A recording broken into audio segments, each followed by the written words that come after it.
the contrast between consciousness and self-consciousness is a readable study for inquiry in both the structure of self-consciousness as we would know it, as well as consciousness in relation to self-consciousness. So we are approaching it from the vantage of self-consciousness because it is a realm that it gives a glimpse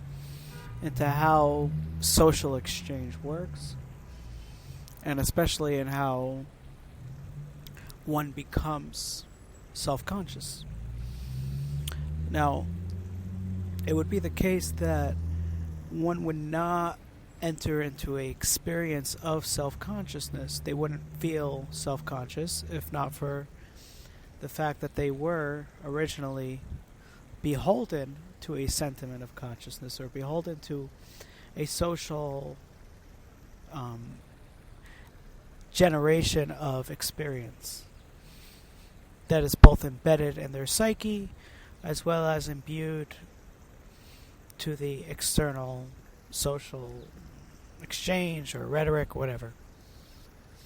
Now, such self-consciousness is the reflection. It is always reflection because one does not experience self-consciousness from the individual experience. One does not feel self-conscious in a desert without social surrounding. Self-consciousness is rather a trait and the receptivity of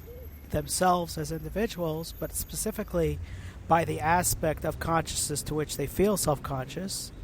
in reflection to the social environment. Now, the social environment is the namesake that is arbitrating the experience of self-consciousness, but it is done in a way that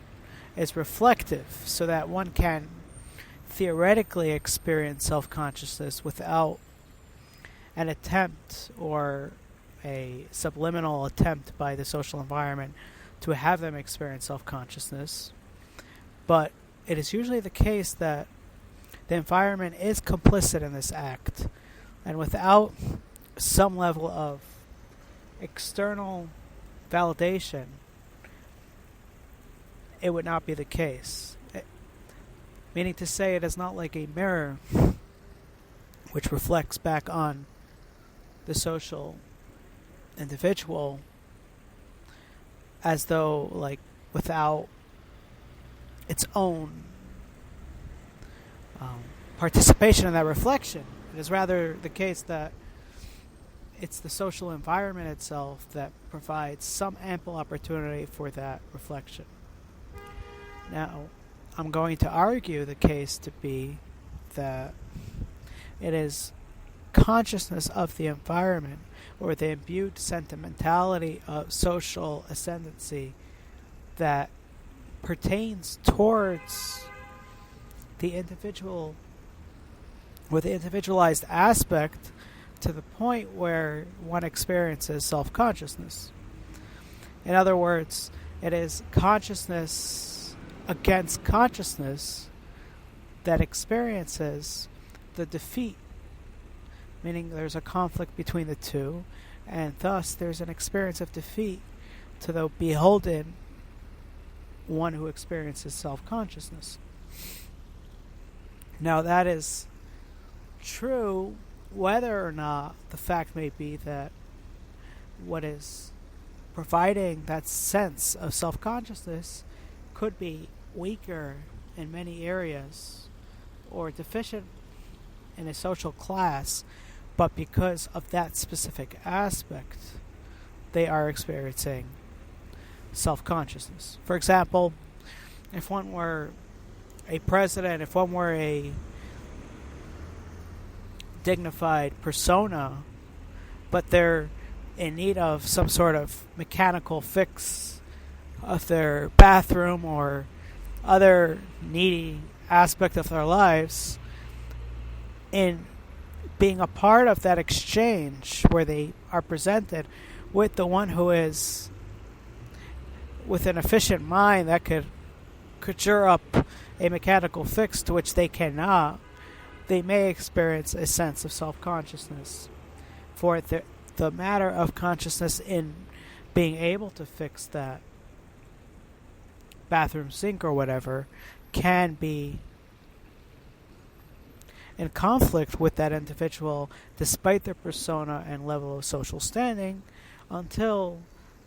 there is finally an experience of self-consciousness. It is the state, the subliminal state of loss or experience of dearth of something that is expected to be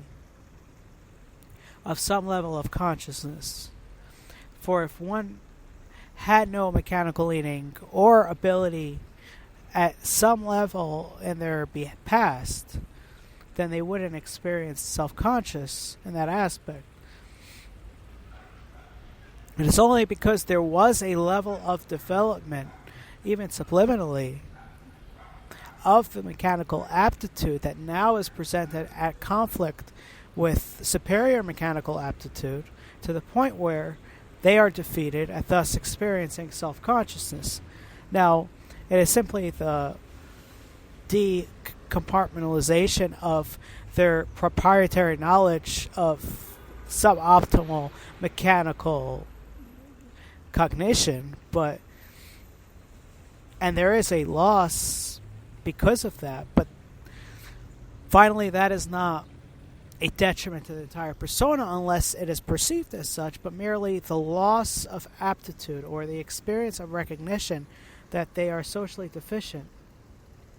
and also that they don't have the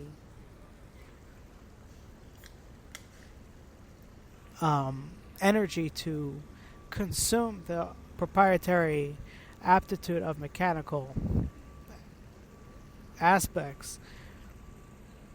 because when they realize that they are deficient,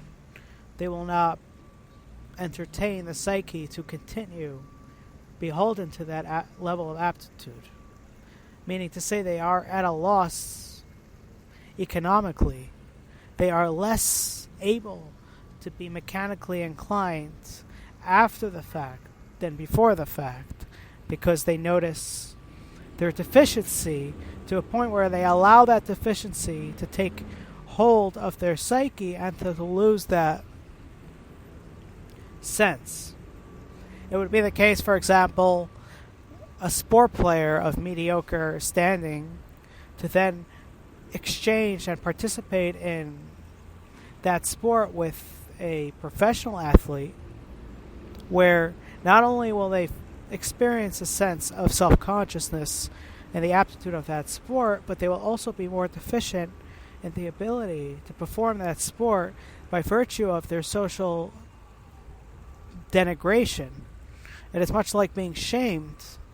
to a point where they are submissive to the superior intellect or aptitude, and to the point where they accept an inability to which ultimately they allow the original aptitude that they may have had to decline unless they take effect to that shame or they attempt to rebuild that.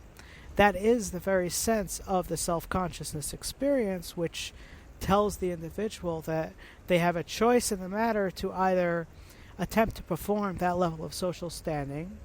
and then continue the original aptitude in its propensity forward, or to allow it to dissipate concurrently as they continue their lives, which in effect one can have the choice to allow it to degenerate because they accept that aspect not to be in their liking, or they take stance with it, hold themselves to a standard until they have rebuilt their aptitude level to the point of reflection to that conflict. And then ultimately in the hero's journey, for example, it would be the re-articulation of that conflict where they finally take hold of being better or with higher aptitude, and then winning that conflict in an ultimate sense. And so that would be the case scenario of the experience of self-consciousness in reflection to consciousness.